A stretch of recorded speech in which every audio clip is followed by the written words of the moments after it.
ពីរោះណាពីរោះណា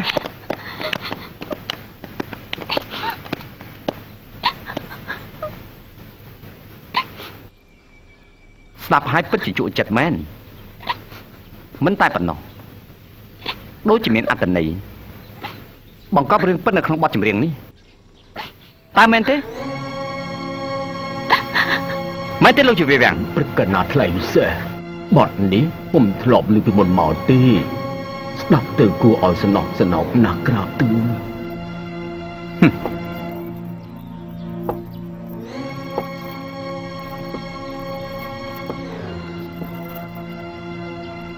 បទចម្រៀងថ្មីមិនដែលឮធ្វើឲ្យនាងទាវស្រក់ទឹកភ្នែកពិតជាអស្ចារ្យណាស់យ៉ាងម៉េចទៅឲ្យលោកជាវាវាំង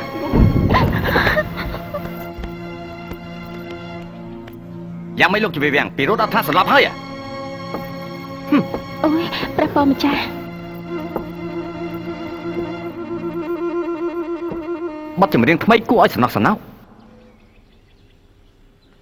មែនទេទុំមែនទេប្រកាសណាថ្លៃពិសេស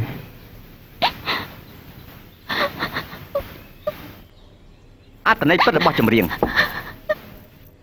បានសម្ដែងចេញយ៉ាងពីរោះជាប់ចិត្តព្រោះតែទឹកភ្នែកដូចជាបាក់វាំងននបេះដូងឲ្យគេឯងឃើញប្រាប់ការពិតភ្លាមមកនាងទាវជាសង្សាររបស់ឯងមែនទេប្រាប់ការពិតភ្លាមមកក្រាបទូលប្រកាសណាថ្លៃពិសេសគ្រប់យ៉ាងគឺជាការពិតទាំងអស់ដោយដែលព្រះអង្គទ្រង់ជ្រាបក្រាបទូលទាវគឺជាបេះដូងថ្លើមប្រមាត់របស់ទូព្រះបង្គំយើងទាំងពីរបានក្លាយជាស្វាមីភរិយានឹងគ្នាទាំងកាយនិងបេះដូងមិនថាជាតិនេះឬជាតិណាទូព្រះបង្គំបានស្បត់ស្បែកសច្ចានិងរួមរស់ជាមួយគ្នាលុះគ្រាអវសានក្រាបទូល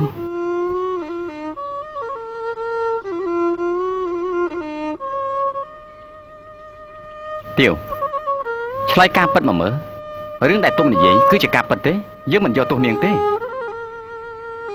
ព្រះករុណាជាអង្គម្ចាស់ជីវិតដំកល់លើត្បូងជុំជ័យកូនខ្ញុំម្ចាស់និងបងដុំពិតជាបានស្រឡាញ់គ្នាហើយបានស្បស្បាយនឹងគ្នាថានឹងជុំរំជីវិតតែមួយទោះត្រូវស្លាប់លំបាកដោយគ្នាយ៉ាងណាសូមប្រាថ្នារួមរស់នៅគ្នាគ្រប់ជាតិបើគេស្រឡាញ់គ្នាវិញកាល់ស្រឡាញ់គ្នាគ្រប់ជាតិអញ្ចឹងទៅវាត្រឹមត្រូវយើងមិនបំបាច់បំបាក់ស្នេហាពួកឯងទាំងពីរនាក់ទេមើលឯងនិងនាងទាវមានសេចក្តីក្លាហានហ៊ានសារភាពនៅស្នេហាពិតធ្វើឲ្យមនុស្សគ្រប់គ្នាបានយល់ពីតម្លៃនៃសេចក្តីស្នេហាបរិសុទ្ធយើងនឹងប្រទានមង្គលការដល់អ្នកទាំងពីរដើម្បីឲ្យស័ក្តិសមនឹងកិត្តិយសអ្នកទាំងពីរចូលមកនេះ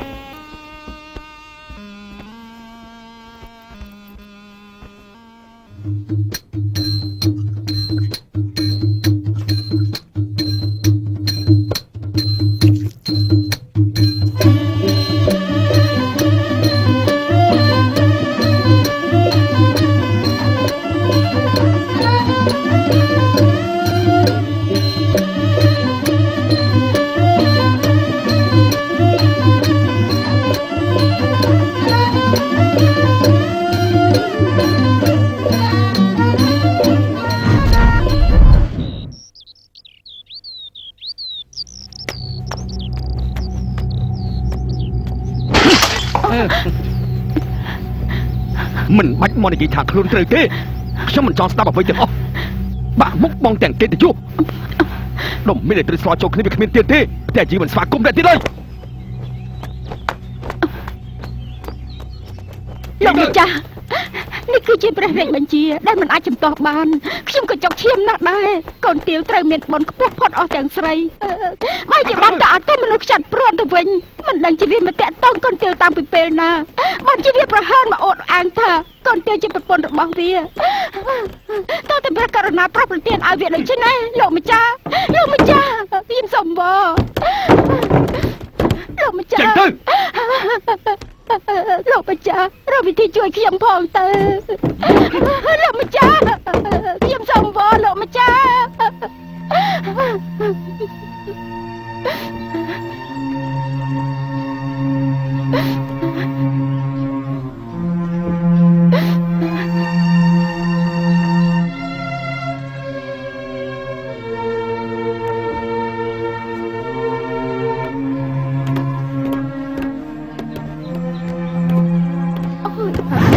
ចាំមិនដឹងណែឆ្លាំងកញ្ចុះហាចាអូយហើយចុះនៅមកហើយធ្វើអីអា ចុះនៅណាកញ្ចុះកញ្ចុះ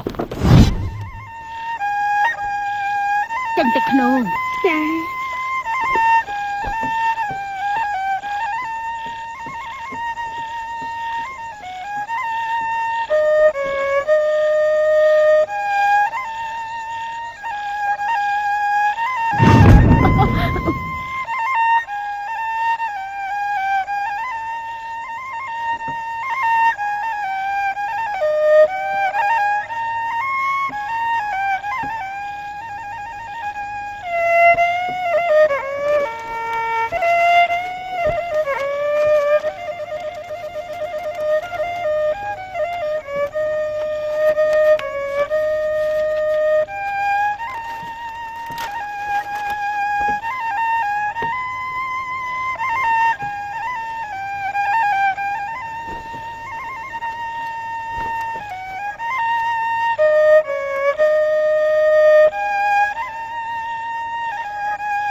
លៀបល្មៀតអញ្ចឹងទៅ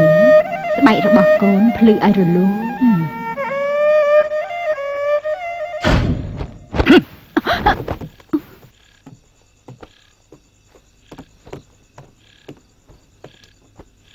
លោកអ៊ំកុំពិបាកចិត្តខ្លាំងពេកប្រយ័ត្នឈឺទៅពិបាកជាងនេះទៀតណាលោកអ៊ំអូនទាវខ្ញុំក៏បារម្ភខ្លាំងណាស់ដែរយើងត្រូវប្រើវិធីចុងក្រោយរបស់យើង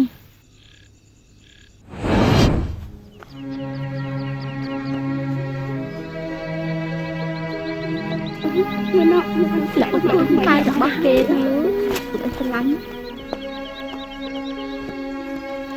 មែនណាចាំចឹងណា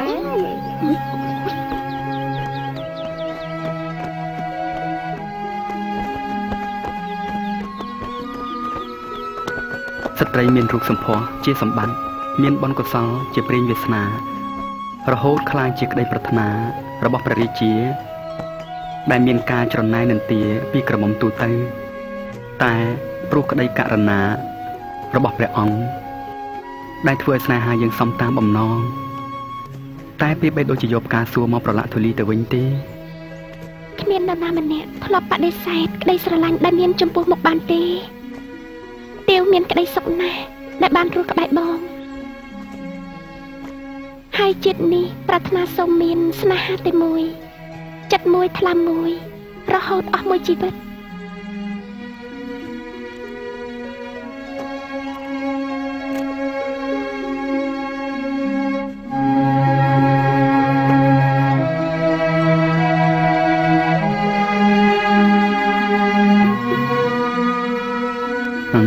បងគ្មានទ្រព្យសម្បត្តិអ្វីក្រៅពីទឹកចិត្តនិងបេះដូងរបស់បងដែលមានឲ្យទាវទេហើយនេះជាផ្កាដែលចេញពីទឹកចិត្តរបស់បងសូមប្រគល់ជូនដល់អ្នកដែលស្រឡាញ់អស់ពីបេះដូងរបស់បងលោកមើលឯង